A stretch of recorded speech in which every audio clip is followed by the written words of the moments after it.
न उते गुरु बाबा ॾींदा अथव। उन जॻह ते अची करे तव्हांजी अहिड़ी रक्षा कंदा, तव्हांजी अहिड़ी प्रार्थना स्वीकार कंदा। तॾहिं पहिरियों पहिरियों शब्द पाण सवर कयोसीं, तीने ताप ने वरणहारा दुखन तासुरास ताको बिघन न को लाकी जाकी प्रभु आगी अरदास। हे प्रभु भटकंदो भटकता भटकता किथे बि चवंदा अथव भॻवान वटि तव्हां जहिड़ा भॻवान खे खोड़ मिली वेंदा असां जहिड़ा, लेकिन भॻवान जहिड़ो असांखे न मिलंदो। जिते चवंदा अथव न शिव रूठे ऐं गुरु रखवाले, तव्हांजा अगरि किथे मिस्टेक थिए थी हिन जन्म में, कोई बि किथे बि प्रारब्ध अहिड़ो आहे जेको असां पुॼी नथा सघूं, उते वञी भॻवानु बि रहंदो आहे तव्हांजी रक्षा करण लाइ। अहिड़ी जॻह ते रक्षा कंदो आहे, अहिड़ी जॻह ते तव्हांखे मिलंदो सहयोग जिते ख़बर ई न आहे। चवंदा आहिनि न, सिमरन भॼन पाठ पूॼा शादी मुरादी मांगलिक कार्य दुख सुख जेको बि अचे सभिनी हंधि कणा प्रसाद ठहंदो आहे। लेकिन कणा प्रसाद जी जेकी देग हूंदी आहे उहा सभिनि हंधि हिकु रस, ॿुढो बि खाई सघंदो, ॿार बि खाई सघंदो। ईअं भॻवानु सभिनी खे हिकु रस रखियो आहे। सुख है दुख है, आगे जो भी तैयार रहना चाहिए। जो भी सिचुएशन आती है ना देखा जाएगा। भगवान वेठो आहे न पाण सद्बुद्धि ईंदो पाण ई। ॾिसो लास्ट में छा था चवनि, बल बुद्धि पूरन सुख जाता नानक हर हर टेक। मुंहिंजी तोखे टेक मिली वई, तव्हां मूंखे टेक ॾेई छॾी, हाणे बल बुद्धि मतिलबु मूंखे तव्हां बुद्धि बि ॾिनी सद्बुद्धि बि ॾिनी, हाणे कीअं करिणो आहे उहो बि तव्हां ॾिनी, त पोइ हाणे छा मतिलबु। संसार में इंसान हमेशा ॾिसो निभो कंहिं बि शास्त्र में न लिखियल अथव हम लोग संचय करने आए, लेकिन एक जगह पे ये लिखा हुआ है कि जिते तव्हां सिमरन भॼन कंदा पाठ कंदा ही तव्हांजी अरदास अगामजंदी सभिनी जी। हिक हिक खे हिक हिक सुखमनी जो पाठ में पाठ जो फल मिलियो, लेकिन ज्ञान चर्चा में असांजा अष्टावक्र था वञनि 8 अंग टेड़ा, राजा जनक जी सभा में वञनि था, सभु चवंदा आहिनि न भई ज्ञान चर्चा थी हले, सभई ॾिसी करे खिलनि था अष्टावक्र खे, चवनि था हे ज्ञान चर्चा हली रही आहे या हास्य हली रहियो आहे, सभु हिते तव्हां अहिड़ा वेठा आहियो। पोइ तेॾी महिल ई राजा जनक अष्टावक्र खे पेश चई शरीर जा अंग टेड़ा आहिनि, इनखे न ॾिसबो आहे, तव्हांजी आत्मा जी स्थिति मथे छा आहे इहा मेन कवर कई वेंदी आहे, इहा तव्हांजी मेन आहे। अगरि तव्हांखे भॻवानु जीअरो रखे, भॻवान जो नालो जपाए थो ऐं परमात्मा तव्हांखे सेवा जो मौक़ो ॾिए थो, त बिल्कुलु हथ वठी करे खणिजे। कहिड़ो बि हुजे, कोई भी सिचुएशन आहे, सिचुएशन से डरना नहीं, हर सिचुएशन का हल निकलता है। अगर जिते नथो समझ में अचे न, असांजा वॾा ई पिता साहिब चवनि पिया भई जॾहिं न समझ में अचे न ज़रूरु तेॾी महिल तूं वचन साहिब कढजांइ उन ते हलजांइ, कोई न समझ में अचे ॻाल्हि तो हर किसी के लिए कुछ ना कुछ चैलेंज रहता ही है साहब, हर किसी का क्वेश्चन पेपर अलग है, एक जैसा नहीं है, एक जैसा आपका नहीं रहता है। द्रौपदी रानी जेॾी महिल वञे थी शादी करे, वेचारी खे दहलीज़ ते थी चए ससु, ॿाहिरि वई आहे शादी करे, ससु खे ख़बर न आहे कि ॿाहिरि छा चइबो आहे 5 भाउर वठी आया आहिनि शादी करे, त तेॾी महिल चएसि थो अम्मा तुंहिंजे लाइ मां 6 आंदी आहे, चई 6 आंदी आहे, चई 6 आंदी आहे विराए करे खणो। हिकु द्रौपदीअ ई 5 सां शादी थी आहे, हिकु द्रौपदीअ ई। इन पिछले जन्म जी कथा खणंदव त कादम्बिनी आहे, जेकी मथे कंहिं ऋषि 7 ऋषिश्वर आहिनि उन्हनि मां धीअ आहे।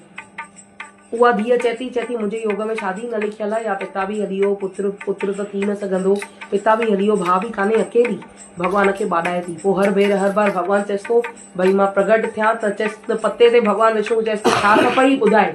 पोइ 5 भेरा हिकु पते ते पीपल जे पते ते लिखी थी छॾे विष्णु भॻवान वटि, चए थी पति पति पति पति पति तभी 5 मिली आहे। और भॻवान जा अनोखा आहिनि, त हिकु ईअं न आहे, ऐं सहयोग करे बि त हलिया न। पुराणे ज़माने कीअं हूंदा, रावण जे राज्य में भी लेडीज सुरक्षित हुयूं, अॼु कंस रावण हुया, भले सीता माता जेको वॉट एवर कुझु, सीता माता जो पुराणो जन्म ॾिसंदो, राम ऐं सीता जे बिना, रामायण जे बिना चवंदा तो शादी ऐं जेको बि हूंदो आहे न भागवंत में, अगरि कंहिंजी आशीर्वाद खपे त राम भॻवानु हाईएस्ट। राम भॻवानु हिन में सीता माता खोले करे थी चएसि न, चएसि थी पई मूंखे त हाणे इहो ई खपे, ॿियो केरु न। दशरथ राजा मोकल नथा ॾियनि पंहिंजे पुटनि खे, न खपे, मां पंहिंजे ॿारनि खे पंहिंजे अखियुनि खां ॿाहिरि न कढंदुमि, लेकिन जेॾी महिल उहो ई ऋषि चएसि थो भई राम जी घर वारी अचण वारी अथई, ॾींदे त राम जी घर वारी ईंदे, न त राम रहिजी वेंदई, चएसि थी हाणे वञो। हीअं ॾिसो, यानी भॻवानु ॼाणी ॼाण हारनि।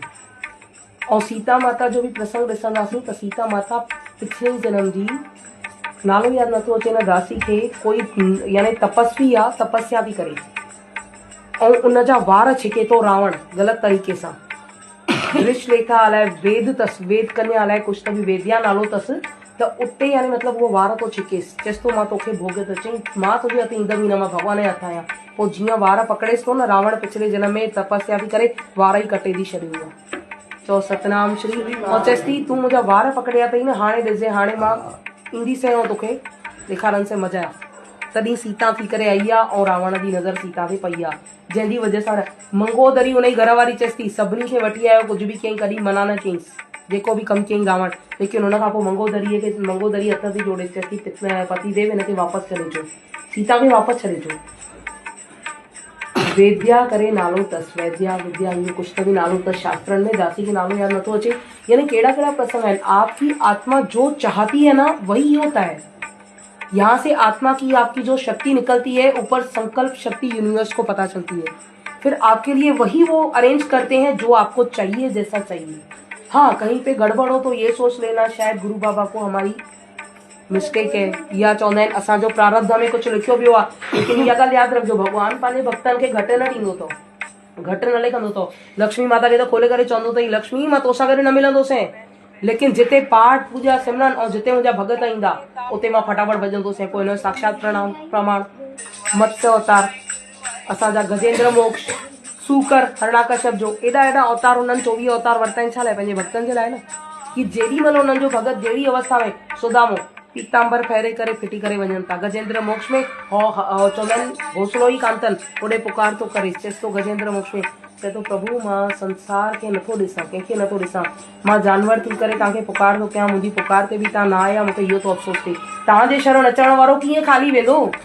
तॾहिं चवंदा आहिनि न भॻवान, गुरूअ दर जींदे खणी हिकु कदम, खणी 100 कदम हू कंदो आ करम। तॾहिं त चवंदा आहिनि न मुंहिंजे गुरूअ जे दर ते को भाॻनि वारो अचे। भॻवान जे दर ताईं पहुचण बि कंहिंजो नसीब जी ॻाल्हि आहे, जेको भॻवान जो। तॾहिं चवंदा अथव भॻवानु तव्हांजे लाइ सभु व्यवस्था पहिरीं करे रखी आहे, माउ जे पेट में पहिरीं खीर, उन खां पोइ वॾा थियव, हलणु सिखियो त खाधा पीता सभु धरती माता मथां निकिरनि न। जहिड़ो अरेंजमेंट भॻवानु असांजे लाइ कयो अथई मुफ़्त में, फ्री में, ओड़ो कोई देवी देवता जिन मिली करे कयो आहे, अहिड़ो कोई करे सघंदो? केरु न। टैक्स ॾींदा आहियो हवा जी, ऑक्सीजन वठंदा आहियो टैक्स ॾियो, हिते त लाइट जी टैक्स था ॾियूं, जेको बिल अचे थो पियो, हा न, हुन गीज़र हलाईंदो या एसियूं हलाईंदो त टैक्स लॻंदो, हवा जी टैक्स कान्हे का, धरती माता जी टैक्स कान्हे बीह पेर रखण जी। इहो ई पंहिंजे घर खां ॿाहिरि जेॾीमहिल रेलवे में वेंदो, किथे वेंदो, सरकार बि नथी छॾे, चओ सतनाम श्री, उनखे बि भॻवान जी अहिड़ी आहे व्यवस्था कि पंहिंजे ॿारनि खे उन गुलनि वांगुरु रखियो आहे, खोले करे थो चए थो तव्हांखे मां अहिड़ो रखियो आहे बिल्कुलु जंहिंजी का हद कान्हे। तव्हां केतिरो ऑब्जर्व था कयो, सिज जी किरण सभिनी खे मिलंदी आहे, सूर्य देवता सभिनी खे, एक बार नहीं बोलते सूर्य देवता की ये कंस है, रावण है या ऐसी प्रजाति का, इसको नहीं दूंगा। राक्षस खे बि ओतिरी मिलंदी, देवता खे बि ओतिरी मिलंदी। फर्क़ु एतिरो आहे देवता धर्म ते हलंदा आहिनि त भॻवान जे वेझो, ऐं राक्षस जेके आहिनि दुराचारी कंदा आहिनि, अत्याचार कंदा आहिनि परे। तॾहिं चवंदा आहिनि हाणे भॻवान जे वेझो वञणो आहे या साम्हूं, वेझे वञण जो हिकु ई रस्तो आहे धर्म। धर्म ते जेको हलियो न हुनजा सभु काट, जेको अधर्म ते हलियो भॻवान हुन खां परे, दुर्योधन वांगुरु सभु कुझु ॾेई छॾंदो आहे सभु। शिशुपाल जी त ख़बर हुई, हुन खां पोइ बि छा 100 ग़लतियूं भॻवानु माफ़ थो करे, असां कंहिंजी हिकु ग़लती माफ़ नथा कयूं, हिकु त केरु चई ॾे, उनखे जेसिताईं जंहिंमें न ॿुधायूं तेसिताईं पेट में रोटी हजम न थींदी, हा न। चवंदा आहिनि न जब तक हम नहीं बोलते तब तक खाना हजम नहीं होता है, और भॻवानु असांजी केॾो सही वेठो आहे, धरती माता केॾो थी सही। पीतांबर भॻवानु फेकेसि थो, कृष्ण भॻवानु चएसि थो धरती चिंता न कर, महाभारत जी लड़ाई कराईंदुमि, तुंहिंजो आजो कंदुमि भार। जेॾीमहिल धरती माता कंभे थी, हाणे बि चवनि था पाप वधंदा त भॻवानु कलयुग हिन में कलंकी अवतार वठंदा, नीले घोड़े ते संभल देश में। ब्राह्मण पहिरीं तय थी वियो, तय पहले हो गई, तॾहिं त असांजो बि त ईअं ई आहे न, पहले रचिया प्रारब्ध पाछे रचिया शरीर। तव्हांखे पहिरीं किथे तव्हांजी शादी मुरादी ॼमणो मरणो जेको बि आहे सभु पहिरीं तय थी वियो। तॾहिं चवंदा आहिनि भॻवान जे ॻुझ में हथु न विझो, जेको जेको पहिरीं डिक्लियर करे छॾे, जंहिंखे ख़बर बि पवंदव न, वॾा वॾा धुरंधर भॻवान जा संत महात्मा फ़क़ीर डिक्लियर न कंदा, छो डिक्लियर कंदा त उन्हनि जी तपस्या बि नाश थींदी, उन्हनि जे मथां रूट चलंदो, जीअं हिते टोल नाका हे अथव तीअं मथे भॻवाननि जा रूट चढ़ी वेंदा। त समय खां अॻु कृष्ण भॻवान खे सभु ख़बर हुई, प्रद्युमन खे खणी विया लिकाए करे, चित्रलेखा खणी वई, जंहिं तस्वीर ठाती भागवंत में, चित्रलेखा खणी वई आहे शादी कराइण लाइ, उषा रोए थी, बाणासुर जी धीअ, इन बाणासुर भॻवान भोलेनाथ खां अवतार वरदान वरितो अथई, चई जेसि ताईं बाणासुर खोले करे अवतार वरितो अथई, चई जेसि ताईं तुंहिंजो छा चइबो आहे मथे झंडो अथई न किरंदुई, तेसि ताईं तोसां लड़ाई करण वारो बाणासुर 1000 बाहूं वरितियूं अथई। चएसि तो भार थो लॻे मूंखे, पहाड़ धरतियूं, जेके असां धरती ते रही था सघूं, बाणासुर जो करामात अथव। चपे चपे ते पहाड़ हटाया अथई, पाणिनि खे नदियुनि में हिन में उते जबरदस्त ताक़त वारो बाणस। उनजी धीअ जेकी उषा आहे, उषा चएसि थी भॻवान खे, चित्रलेखा खे, साहेड़ी खे चएसि थी चित्र त कढ जंहिंसां मुंहिंजी शादी थींदी। प्रद्युमन खे कृष्ण भॻवान जे पोटे परपोटे खे ॾिसी करे हिरकी थी वञे, चए थी अलाए हिन सां मुंहिंजी शादी थिए त क्या बात है। चित्रलेखा चए थी हिते त द्वारका में अथई, ऐं द्वारका छा चइबो आहे ॾाढी परे अथई, हितां अची त न सघंदो। हा हिकु कमु थी सघे थो, मां वञी सघां थी, मां तुंहिंजी शादी कराए सघां थी। एतिरी ताक़त, छो पुराणे ज़माने में उन्हनि जी सखियुनि खे बि ॾाढी ताक़त हूंदी, जेके भॻवान जा या कुझु धर्मात्मा धर्म ते हलंदा न, उन्हनि खे ताक़त सिद्धियूं सिद्धियूं ॾाढियूं हूंदियूं। चएसि थी भई, चएसि थी ठीकु आहे मां वञा थी। हाणे सुदर्शन चक्र द्वारका जी रक्षा थो करे, जंहिंमें चित्रलेखा राक्षसाणी आहे त घुसी नथी सघे, कर्म ते आहे धर्म ते। जीअं सीता माता खे कोई त बि राक्षसाणी पहिरीं पहिरीं पुराणी, छा नालो, त्रिजटा, उन शायदि मदद कई, उन मदद कई बार बार रावण खां बचाइण, उनखे सॼो अंत ॾियण, त्रिजटा पोइ मदद पई करे। त उन्हनि में बि धार्मिक हूंदा आहिनि, शरीर उन्हनि खे राक्षसनि जो मिली वेंदो अगरि अंदरि आत्मा धर्मात्मा आहे। जीअं कयाधु हुई, कयाधु नांगई छा चइबो आहे सरस, नांगे सर्प जीतण जे करे हरणाकश्यप जी शादी थी, पोइ हुनखां पोइ भगत प्रहलाद पैदा थियो। जे शास्त्र तो इहे ई तो मंथन। चित्रलेखा अंदरि घुसे कीअं, नारद मुनि ॿाहिरि बीठो आहे, चए थो हाणे कृष्ण भॻवान जे पोटे जी, कृष्ण भॻवान सोने जी सीढ़ी चढ़ंदो, शादी ॾिसंदो। चओ सतनाम श्री। चित्रलेखा ब्राह्मण जो रूप धारे करे अंदरि थी वञे, चए थी कंहिंखे अंदरि वञण जी एंट्री कान ॾई, सुदर्शन चक्र कंहिंखे अंदरि न वञणु ॾींदो आहे। कृत्या अचे हुनखे ई भॼाए छॾंदो आहे, केरु ग़लति तरीक़े सां सही तरीक़े तरी बि न वञे। चई पोइ छा कयां, चई कमु कर ब्राह्मण जो रूप धार।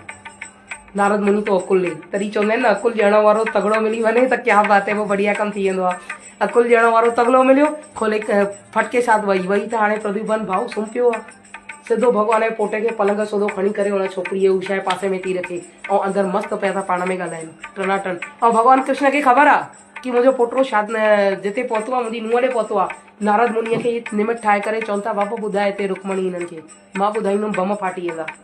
तॾहिं चवंदा आहिनि न भॻवान बि पंहिंजे दायरे में जेकी माया सृजन था कनि, उन माया जे अधीन भॻवान बि रहनि था। चएसि थी न, चए थी विष्णु भॻवान खे खोले करे था चवनि, लक्ष्मी माता खे विष्णु भॻवान खोले करे चई जेकी माया खां मां भॼां थो न, उहा माया बि मुंहिंजी कान्हे का, मूंखे बि बुलाए थी, मूंखे बि बुलाए थी, लेकिन हा आहे मुंहिंजी दासी। हाणे घर वारी हाणे सभिनी जूं मथे थी चढ़ी नचनि, हाणे ॾिसो था जहिड़ो हिसाबु लॻो पियो आहे। त हिन मतिलबु माया थी त भॻवान जी घर वारी छा न, उहो बि तीअं ई हाणे मतिलबु नाच नचाए थी, ऐं उहो उनजे अधीन रहनि था। तंहिंजे करे असां भॻवानु हर इच्छा पूरी कंदो अथव, हर इच्छा जेकी इच्छा तव्हां जंहिं तरीक़े सां रखंदा न पूरी कंदा। तव्हांजी संकल्प शक्ति एॾी ताक़त आहे, छो भॻवानु जेॾी महिल पंहिंजे पाण खे ॾिसणु चाहियो न, तेॾी महिल असांखे शरीर ॾिनो अथई।